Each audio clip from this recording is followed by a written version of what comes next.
TTD Tirumala Tirupati laddu వ్యవహారం ఆ తిరుమల తిరుపతికి కూడా పరిమితం కాదండి. ఇప్పుడు జ్యోతిర్లింగమైన ఇండియాలోనే ఫేమస్ జ్యోతిర్లింగమైన శ్రీశైలం ప్రసాదానికి కూడా ఆ లడ్డు కల్తీ అనేది అడ్డుకుంది. దాంతోపాటు అయోధ్య భవ్య రామ మందిరానికి కూడా ఈ లడ్డు కల్తీ వెళ్ళిపోయిందండి. ఇప్పుడు ఈ లడ్డూ కల్తీ ఏంటంటే మొత్తం అంటే రాజకీయ పార్టీలు ఏం చేస్తున్నాయంటే ఈ లడ్డూ వ్యవహారాన్ని పొలిటికల్ మైలేజ్కి వాడుకోవడం వల్ల ఏమైపోయిందంటే ఇది ఒక హిందూ ధర్మంపై ఒక తీవ్రమైన అటాక్గా మారిపోయింది. ఎందుకంటే రాజకీయాలకు మోటివ్ పవరు, అంతేకాని రాజకీయాల మోటివ్ ఈ తిరుపతి లడ్డూని పవిత్రం అయ్యింది అపవిత్రం చేద్దామా లేకపోతే పవిత్రం చేద్దామా, ఈ పదాలు ఏమి రావు. అపవిత్రాలు పవిత్రాలు మాట్లాడరు. నువ్వు చేసావంటే నువ్వు చేసావు, లేదు నువ్వు కాదు నువ్వు కలిపో కానీ అందరూ యాక్సెప్ట్ చేస్తున్నారు. లడ్డు అయితే కల్తీ అయింది. ఈ కల్తీ ఎవరి వ్యవహారం అనేది చూసే ముందు ఈ ఎపిసోడ్ చూద్దామండి. 2 సంవత్సరాల ఎపిసోడు పొలిటికల్ డ్రామా.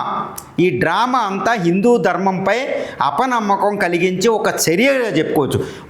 వీళ్ళు ఎవరు అతిథులు కానే కాదు. ఈవెన్ ఈ సెంట్రల్ ఎన్డీఏ గవర్నమెంట్ బీజేపీ కూడా సోద్యం చూస్తుందండి. నేను ఆర్ఎస్ఎస్ బీజేపీ ఏమంటాయి, నేను హిందూ ధర్మ పరిరక్షకులం అంటారు. మరి హిందూ ధర్మంపై ఎంత తీవ్రమైన దాడి జరుగుతుంది. ఎందుకంటే టీటీడీ అనేది ఒక పెద్ద తిరుమల తిరుపతి దేవస్థానం అనేది వరల్డ్స్ లార్జెస్ట్ టెంపుల్ అండి. అలాంటి టెంపుల్ ప్రసాదమే అతి ప్రధానం. అక్కడ పవిత్రతకి మరో పేరే ప్రసాదం. ఎవరైనా తిరుమల తిరుపతి దేవుడిని దర్శించుకున్న తర్వాత పద్మావతి సహిత వెంకటేశ్వర స్వామిని దర్శించుకున్న తర్వాత ప్రసాదం తినకపోతే అది అసంతృప్తి అనమాట.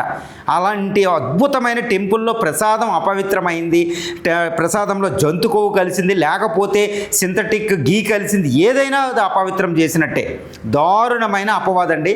మరి దీని మీద చర్యలు ఏంటి? బీజేపీ ఎందుకు సైలెంట్గా ఉంది? వైసీపీ ఇటు కూటమి ఎందుకు రెచ్చిపోతున్నాయి? అసలు తప్పు ఎవరిది అనేది నిందితుడిని అక్కడ తీసుకెళ్లేది ఎక్కడా లేదు. బ్లేమ్ గేమ్ స్టార్ట్ అయింది. ఒకరికొకరు డైవర్షన్ పాలిటిక్స్ మొదలైంది. ముందుగా దీని టైం లైన్ చూద్దామండి. ఈ టైం లైన్ ఎంత దారుణంగా ఎపిసోడ్ చూడండి, ఎంతటి నాటకీయంగా ఈ ఎపిసోడ్ ఉంది. ఈ ఎపిసోడ్ నుంచి ఎవరిది తప్పో మనం చూడొచ్చు.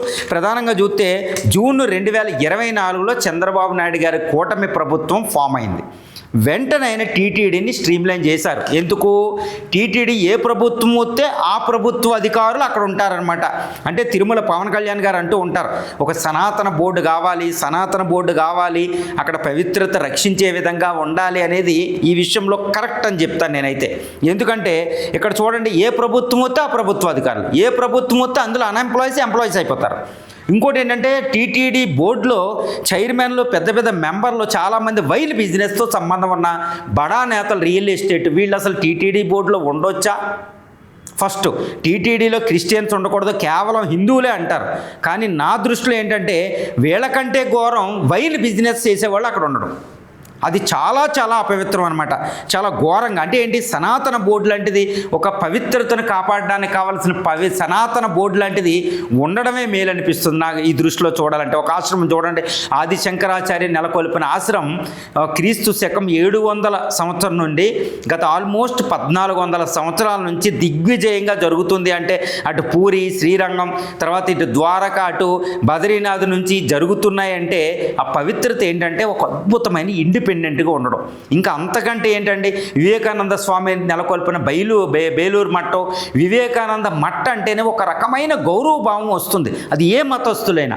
ఎందుకంటే ఒక అద్భుతం అనమాట, ఒక అద్భుతంగా రన్ అవుతుంది. మరి తిరుమల తిరుపతిని ఎందుకు మనం రన్ చేసుకోలేకపోతున్నాం? పాలిటిక్స్ ఎందుకు ఇన్వాల్వ్ అయినది this is the biggest question అనమాట. ఇది నాది కాదండి, కోట్లాది మందుల భక్తుల యొక్క మనోవేదన, వాళ్ళ వేదన పట్టించుకునే నాదుడు ఇక్కడ కనపడడంలా. ఈ ఎపిసోడ్ చూడండి ఎంత డ్రామాటిక్గా ఉంటుందో. ఈ 2024 జూన్లో వచ్చినప్పుడు టీటీడీ ఈ కూటమి ప్రభుత్వం చంద్రబాబు నాయుడు గారి అధ్యక్షతన మళ్ళా రివ్యాంప్ జరిగింది. టీటీడీకి పాత వాళ్ళు, వైసీపీ వాళ్ళకి సంబంధించిన వాళ్ళు వెళ్ళిపోయి కొత్త వాళ్ళు రావడం జరిగింది. రాగానే అక్కడ ఒక నేషనల్ డైరీ జూలై 2024న నేషనల్ డైరీ డెవలప్మెంట్కి కాల్ఫ్ అని, ఏది centre of analysis and learning in livestock and food ఆనందంలో ఉంటుందండి. దానికి ఇక్కడ శాంపుల్స్ పంపడం జరిగింది. ఏది లడ్డూకు సంబంధించిన గీ, నెయ్యి, వీటికి శాంపుల్స్ అక్కడ పంపడం జరిగింది.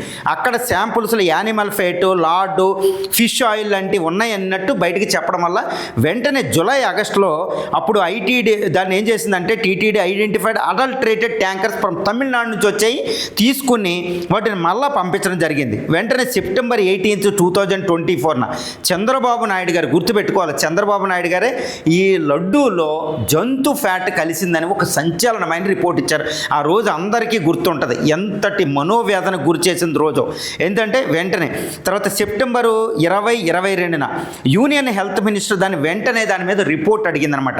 రిపోర్ట్ అడగానే వైసీపీ వెంటనే హైకోర్టుకి వెళ్ళిపోయింది. బాబు లేదని పవన్ కళ్యాణ్ గారు కూడా ప్రాయశ్చిత్త దీక్ష అని 11 రోజుల దీక్ష కూర్చోవడం జరిగింది తిరుపతిలో.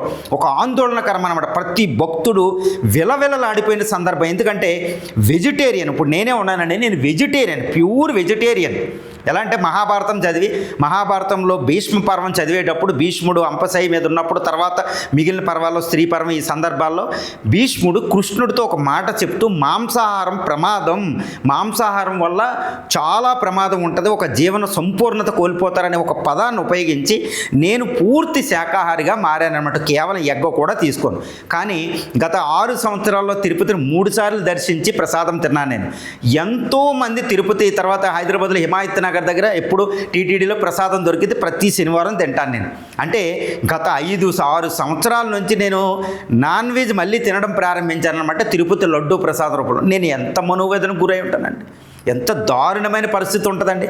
నేను నిజంగా చెప్తాను, నేను ఏమైనా నాన్ వెజ్ తినేవాడిని అయితే అంతగా బాధపడను, కానీ నాన్ వెజ్ తినేవాళ్ళు కూడా బాధపడతారు. అరే తిరుపతి ప్రసాదంలో నాన్ వెజ్ కలవడం ఏంటరా, జంతు ఫ్యాట్ ఏంటరా, ఈ సింథటిక్ అయిన ఏదైనా ఏంటని చాలా భయంకరంగా బాధపడిపోయిన రోజు అనమాట. నేనైతే ఆ రోజు కంటికి నిద్ర కూడా పట్టలేదు. అరే ఒక కమిట్మెంట్ తీసుకున్నాను, అద్భుతమైన కమిట్మెంట్. మధ్యలో వచ్చి కమిట్మెంట్ చాలా కఠినంగా ఉంటుంది అనమాట. అది 24 సంవత్సరాలుగా నేను శాకాహారిగా ఉన్నాను. నా కథే చెప్తున్నానండి, ఎంతటి మనోవేదనకు గురై ఉంటానో ఊహించుకోండి.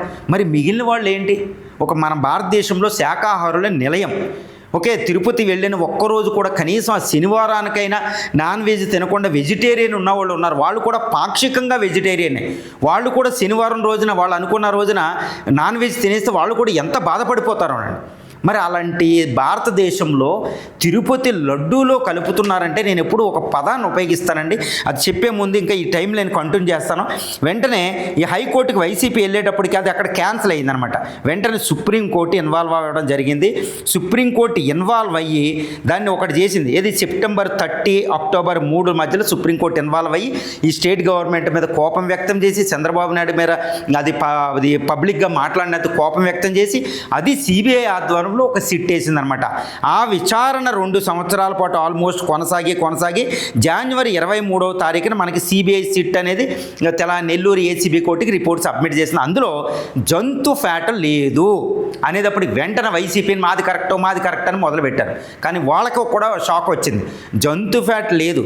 కానీ ఉత్తరాఖండ్కి చెందిన ఈ బోలే బాబా అనే మిల్క్ గీ సప్లై చేసే సంస్థ 2019 నుండి 2024 వరకే 5 సంవత్సరాల పాటు, అంటే 2019 నుంచి 24 5 సంవత్సరాల పాటు మనకి 68 లక్షల గీ, 68 లక్షల నెయ్యి ఈ లడ్డూలు తయారు చేయడానికి సప్లై చేసిందంటండి. అంటే అందులో నాన్ మిల్క్ ఐటమ్స్ ఉన్నాయి, జంతు ఫ్యాట్ లేదు, నాన్ మిల్క్ ఐటమ్స్ ఉన్నాయి. అంటే ఏంటి, సింథటిక్. ఇప్పుడు చంద్రబాబు నాయుడు గారు ఏమంటున్నారంటే ఈ సింథటిక్ కెమికల్స్లో బాత్రూంలో వాడే కెమికల్స్, అందులో బాత్రూంలో వాడే కెమికల్లో కూడా వెజ్ వాడితే రేట్ ఎక్కువ, నాన్ వెజ్ జంతు ఫ్యాట్ ఆడితే రేటు తక్కువ. కాబట్టి వీళ్ళు రేటు ప్రాఫిట్ ఆలోచించేవాళ్ళు కాబట్టి జంతువు కలిసి ఉండొచ్చు అని మళ్ళీ ఆయన చెప్పడం జరిగింది. అప్పుడు మరి ఏంటి ఈ కెమికల్ సింథటిక్కే, మరి ఏంటి అంటే ఎన్డీడీబీ రిపోర్ట్లు అయిన నేను చూశాను అంటున్నారు ఆయన. ఇప్పుడు శ్రీశైలం లడ్డూలో కూడా కల్తీ అదే కంపెనీ చేసింది. తర్వాత అయోధ్యకు లడ్లు పంపించినప్పుడు టీటీడీ లడ్లు కూడా అక్కడ కూడా కల్తీ అయినాయి అన్నారు. అంటే చూడండి, ఇది మొత్తం హిందూ ధర్మం మీద అటాక్. ఎందుకు అంటే నేను ఏం చెప్తున్నానంటే వైసీపీది తప్పుదే, కూటమిది కూడా తప్పే. ఎందుకు తప్పు అని చెప్తున్నానంటే అసలు కూటమిది ఎందుకు తప్పు అని నన్ను అడుగుతారండి. ఇది కరెక్టే, ఎందుకంటే రాజకీయంగా చూడొద్దు నేను చెప్పేది. వైసీపీ 5 సంవత్సరాల పాటు ఈ గీని సప్లై చేసేటప్పుడు అందులో సింథటిక్ అవునా కాదా చూడాలి కదా. అది తిరుపతి అండి, ఇదేదో చిన్న డిపార్ట్మెంట్లో జరిగే అవినీతి కాదు. ఏ శాండ్ డిపార్ట్మెంట్లో శాండ్ అమ్ముకున్నట్టు కాదు, వైన్ అమ్ముకున్నట్టు కాదు, అది వేరండి. ఇది టీటీడీ భక్తుల మనోభావాలకు సంబంధించిందే కాదు. ఒక తల్లి ఒక బిడ్డకి భోజనం పెడితే, ఒకది ఏదైనా గోరు ముద్దలు ఏదైనా తిని పెడితే ఆ బిడ్డ ప్రపంచంలో ఎవరినైనా అనుమానిస్తాడేమో, ఎక్కడో ఉన్న దేవుడు కూడా అనుమానిస్తాడేమో, దేవుడు ఉన్నాడా లేడని. కానీ తల్లిని మాత్రం అనుమానించరు. అదేవిధంగా తిరుమల తిరుపతి కానీ ఏ చర్చికి వెళ్ళినా మాస్కి వెళ్ళినా అక్కడ పెట్టే ప్రసాదం లేదా దైవం ఇచ్చేది ఏదైనా కూడా అక్కడ అనుమానించకపోవడమే మత ధర్మం. మరి హిందువులకైతే ప్రసాదం ఇంకా ఇంపార్టెంట్. ఈ ప్రసాదం ఒక తల్లి పెట్టిన భోజనం లేక అనుమానించం. మరి దీన్ని మన తల్లిని మనల్నే అవమానించుకునేటట్టు చేశారు వీళ్ళు. 5 సంవత్సరాల పాటు సింథటిక్ కొవ్వు లాంటిది కలిస్తే గవర్నమెంట్ ఏం చేసింది? ఇది తప్పు. ఈరోజు వైసీపీ నాది తప్పు కాదని అంటే అది అంతకంటే దారుణం, మహాపాపం కోటి ఉండదు. కూటమి ప్రభుత్వం ఏంటి, జంతు ఫ్యాట్ ఉంది, ఇది ఉందనేది బహిరంగంగా చెప్పి ఉండకూడదు. అఫ్కోర్స్ అండి, చంద్రబాబు నాయుడు గారు లాంటి హైలీ మెచ్యూర్డ్ పొలిటీషియన్స్ వెంటనే దీన్ని ఇలా అని వెంటనే బయటకు చెప్పి ఉండకూడదు. అది సుప్రీంకోర్టు కూడా మాట్లాడింది. అది ఏదైనా కానీ, ఎందుకంటే వెంటనే హత్య చేసేసింది. ఈ విషయం మనం అంగీకరించాలంటే చంద్రబాబు నాయుడు గారు ఎట్టి పరిస్థితుల్లో బహిరంగంగా చెప్పకుండా ఇన్వెస్టిగేషన్ అన్నీ నిర్ధారించేసుకున్న తర్వాత, ఎందుకంటే సిస్టమ్ ఆయన చేతిలోకి వచ్చింది, సెంట్రల్ గవర్నమెంట్ ఆయన చేతిలోకి వచ్చింది, అప్పుడు రిపోర్ట్లు అన్నీ తీసి ఇది కలిసి అనేది అప్పుడు కూడా బహిరంగంగా చెప్పకుండా వాళ్ళని శిక్షిస్తే ఈరోజు స్టేట్ అంతా సంతృప్తి పడినండి. ఇప్పుడు చంద్రబాబు నాయుడు గారు మాట్లాడే దాంట్లో చాలా జెన్యూన్గా ఉంది, పవన్ కళ్యాణ్ గారు మాట్లాడేది జెన్యూన్ ఉంది. అపవిత్రం చేశారనేది, అక్కడ అపవిత్రం అవ్వడం సింథటిక్ కొవ్వు అయినా అది అపవిత్రం అయినట్టే, నాన్ మిల్క్ వచ్చిందంటే అది అపవిత్రం అయినట్టే. ఈరోజు యుఎస్ చూడండి, ట్రేడ్ డీల్లోంచి మనం నాన్ మిల్క్ ఇంపోర్ట్ చేసుకుంటలే, మోడీ గారు అంగీకరించలేదు. ఎందుకంటే అక్కడ నాన్ వెజ్ మిల్క్ ఉంది. ఇండియాలో గీ అనేది నాన్ వెజ్గా వెజిటేరియన్ మిల్క్తోనే చేస్తారు. గీ ఏ విధంగా చేసినా దాన్ని అపవిత్రంగా చూస్తాం. ఎందుకంటే గీ అనేది పురస్కారాల్లో ఉపయోగిస్తాం మనం, దేవుడి దగ్గరే కాదు, అంత బాగా చూస్తాం మన నెయ్యిని. మరి ఆ నెయ్యిని ఎంత కల్తీ చేయడం ఏంటండి? 250 కోట్ల ప్రాఫిట్ ఇంకెక్కడ దొరకలేదా? దారుణమైంది వైసీపీది, శుద్ధ తప్పు. సమర్థించుకోవడానికి ఇది ఎట్టి పరిస్థితుల్లో పీపుల్ యాక్సెప్ట్ చేయడం లేదు. కోట్ల మంది ప్రజలే కాదు, ఏపీ కాదండి, తెలంగాణే కాదు, entire country, entire out side people కూడా. ఎందుకంటే ఇది పాన్ ఇండియన్ కాదు, వరల్డ్ క్లాస్ టెంపుల్ అది.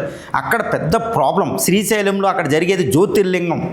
ఎంతమంది వస్తారో చూడండి జ్యోతిర్లింగ దర్శనానికి, అది కూడా శ్రీశైలం.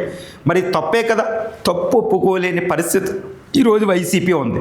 తర్వాత టీడీ కూటమి కూడా దాన్ని బయటకు బహిరంగంగా మాట్లాడకూడదు. అది కూడా తప్పు చేసిన వాళ్ళు ఊగిపోతాం, గుర్తుపెట్టుకోండి. మనోభావాలు ఉన్నాయి, చాలా ప్రాబ్లం. ఈరోజు ఎన్డీడీబీ రిపోర్ట్ తర్వాత సిబిఐ రిపోర్ట్ అది కలిసింది. కల్తీ కలవలేదని రిపోర్ట్ ఇస్తే పరిస్థితి ఎలా ఉండని, ఎన్ని మనోభావాలకు మీరే కల్ప్రిట్ అయిపోతారు. కాబట్టి ఇద్దరిది తప్పే. ఇంకొకసారి ఇప్పుడు లడ్డు వ్యవహారం బయటికి తీయకుండా ఇన్వెస్టిగేషన్ చేసి దానికి బాధ్యులైన వాళ్ళు, ఆ సింథటిక్ కొవ్వు కలిసిన దానికి బాధ్యులైన వాళ్ళని ఈ తీవ్రంగా శిక్షించాలి. తర్వాత దీంతో పాటు కూడా అక్కడ ఇండిపెండెంట్ ఒక బేలూరు మట్టో, వివేకానంద మట్టో, లేకపోతే ఆది శంకరాచార్య గారు ఎస్టాబ్లిష్ చేసిన ఆ యొక్క ట్రస్టులు ఎలా ఉంటాయో ఆ విధంగా అక్కడ ఒక టీటీడీకి ఒక ఇండిపెండెంట్ ట్రస్ట్ అనేది ఉంటే రాజకీయాలకు అతీతంగా అక్కడ పనిచేస్తూ ఉంటుంది. ఇంకా హుండీల్లో వాటి డబ్బులు చాలా అవినీతులు కూడా వస్తున్నాయి మనకి, చూడండి. ఇవన్నీ అలాంటివి కూడా రాకుండా ఉండాలి. ఎందుకంటే టీటీడీ అనేది it's not a simple thing అండి, that is one of the biggest asset of Andhra Pradesh. అది తెలుగు పీపుల్, అది తమిళియన్స్ ఎంతమంది వస్తారో చూడండి. దాని పవిత్రతను కాపాడాలి. ఈ లడ్డు వ్యవహారం హిందూ ధర్మంపై అటాక్ చేసినట్టు. మరి ఆర్ఎస్ఎస్, బీజేపీ ఇక్కడ గవర్నమెంట్లో కూటమిలో ఉండి కూడా మాట్లాడడం లేదంటే రాజకీయాలే ఎక్కువ, మతం ఎక్కువ కాదా? మత ధర్మం ఎక్కువ కాదా? మరి మతానికి మేము we are the saviour of the Hinduism, we are saviour of the Hindu traditions and cultures అని మాట్లాడడానికి ఉండదు. ఇప్పుడు ఎవరు అక్కడ మాట్లాడడం లేదు. పురంధరేశ్వరి కానీ, బీజేపీ అధ్యక్షుడు కానీ, బీజేపీ వీళ్ళు కానీ మాట్లాడడం లేదు. సెంట్రల్ గవర్నమెంట్ అది వెంటనే మాట్లాడవచ్చు. ఏ విషయం ఇది కామ్ అయిందని ఇద్దరికే చెప్పొచ్చు, ఎందుకంటే ఇద్దరు వాళ్ళ కంట్రోల్లో ఉంటారు, మాట్లాడడంలే. కాబట్టి రాజకీయాలు మతం కంటే ఎక్కువైపోయింది. ఇక్కడ మతం ఇది కాదండి, భారతీయ హిందూ ధర్మానికి చాలా తీవ్రమైన అటాక్ లడ్డూ పాలిటిక్స్ జరుగుతుంది. లడ్డూ పాలిటిక్స్ ఇక్కడ దాకా సరిపెట్టాలని ప్రజలందరూ కోరుకుంటున్నారు. కానీ కల్ప్రిట్స్ని మాత్రం వదలకూడదని అందరూ కోరుకుంటున్నారు. 2, లడ్డూ ప్రసాదంలో ఇలాంటి రిపీట్ అవ్వకుండా ఏం చేశారు అని ఇప్పుడు కూటమి ప్రభుత్వాన్ని అందరూ అడుగుతున్నది. బట్ వెంటనే ఎటువంటి చర్యలు తీసుకున్నారు? వీళ్ళకి శిక్షే కాదు, ఎటువంటి చర్యలు తీసుకున్నారు? ఫ్యూచర్లో రిపీట్ అవ్వకుండా ఉండడానికి ఎటువంటి చర్యలు తీసుకున్నారు అనే చర్యలు తీసుకున్నట్టు ప్రజలు, భక్తులకు చెప్పవలసిన బాధ్యత ఇప్పుడు పూర్తిగా చంద్రబాబు నాయుడు గారు ఉంది. ఆయన చేస్తారని అందరూ ఆశిద్దాం.